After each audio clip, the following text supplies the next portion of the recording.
خطیب فتنے اور فراڈیے کے کالے کرتوت اب اس کے اپنے گھر میں لگے ہوئے کیمروں سے ریکارڈ ہونے والی ویڈیوز کے ذریعے ہم تک پہنچنا شروع ہو گئے ہیں۔ میں صرف ٹیزر کے طور پر آپ کو ایک بہت ہی مختصر سا کلپ دکھاتا ہوں جو کہ حق خطیب کے اپنے گھر کی ریکارڈنگ ہے۔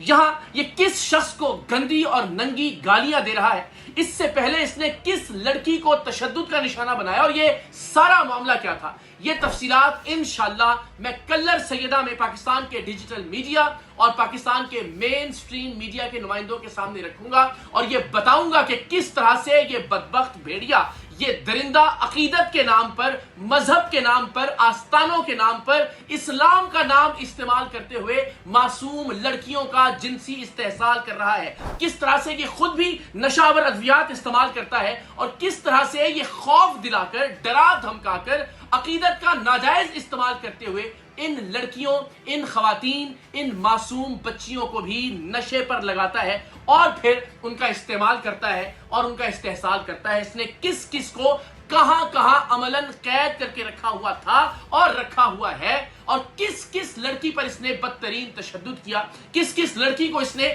اس کی عقیدت کا فائدہ اٹھاتے ہوئے، اسلام کا نام استعمال کرتے ہوئے، پیری فقیری کا نام استعمال کرتے ہوئے خوف دلا کر جنات کا، موکلین کا، ان کا جنسی استحصال کیا۔ یہ تمام تر تفصیلات انشاءاللہ العزیز میں آپ سب کے سامنے رکھوں گا۔ ظاہر ہے بہت سارے ویڈیو کلپس ایسے ہیں، میں نے بطور ثبوت آپ کو یہ بتا دیا کہ اب حق خطیب کے اپنے گھر کے اندر جو اس کے کرتوت ہیں، جس طرح سے یہ تشدد کرتا رہا، جس طرح سے لڑکیوں کا استحصال کرتا رہا، وہ انشاءاللہ قوم کے سامنے آئیں گے، ان تک اب ہماری رسائی ہے۔ لیکن ظاہر ہے بہت ساری ایسی چیزیں ہیں، اس حد تک بد زبانی ہے کہ اسے بیپس لگا کر بھی آپ تک نہیں پہنچایا جا سکتا۔ لیکن انشاءاللہ العزیز جتنا ممکن ہوگا اس فتنے کو بے نقاب کرنے کے لیے، جتنے ثبوتوں کی ضرورت ہوگی انہیں ہم میڈیا کے سامنے بھی پیش کریں گے اور انہیں پاکستان کی عدالتوں کے سامنے بھی رکھیں گے۔ لیکن ایک چھوٹی سی تبدیلی ہے، وہ تبدیلی یہ کہ اب ہم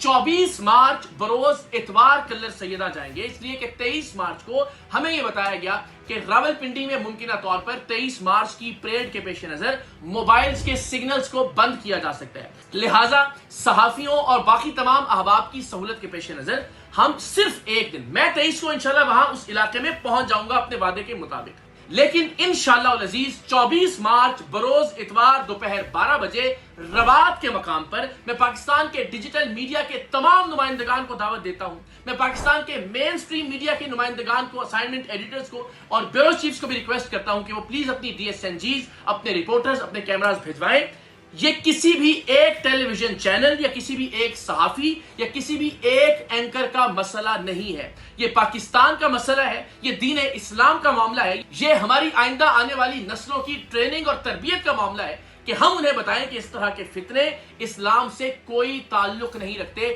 ان کا مقصد محض لوگوں کا استحصال کرنا ہے، محض اپنی جنسی خواہشات کو پورا کرنا ہے اور محض لوٹ مار کرنا ہے، دولت جمع کرنا ہے۔ تو میری آپ سب سے ریکویسٹ ہوگی، پاکستان کے ڈیجیٹل میڈیا کے تمام نمائندگان سے، خاص طور پر خطہ پوٹوہار کے جتنے بھی غیور صحافی ہیں، میری آپ سے ریکویسٹ ہوگی کہ آپ 24 مارچ دوپہر 12 بجے رباط کے مقام پر پلیز تشریف لائیے۔ میں بہت ساری تفصیلات آپ کے سامنے رکھوں گا اور پھر اس کے بعد انشاءاللہ کلر سیدہ پر حق خطیب کے اس اڈے کی جانب آگے بڑھوں گا۔ تو انشاءاللہ آپ سب سے اب ملاقات ہوگی 24 مارچ کو۔ ونس اگین ظاہر ہے ہم نے اپنا وہ پلان کہ جہاں ہم پاکستان کے عوام کو ساتھ لے جانا چاہتے تھے فتنہ حق خطیب کی شرارت کے پیش نظر، اسے فی الحال آگے بڑھا دیا۔ ایسا نہیں ہے کہ ہم انشاءاللہ بھرپور احتجاج عوام الناس کے ساتھ وہاں نہیں کریں گے جب ضرورت پیش آئے گی، کیونکہ اب ہمارا ٹارگٹ ذرا ایک قدم آگے، اب اڈا بند کروانا محض مقصد نہیں ہے، اب اسے گرفتار کروانا ہے۔ تو حق خطیب کی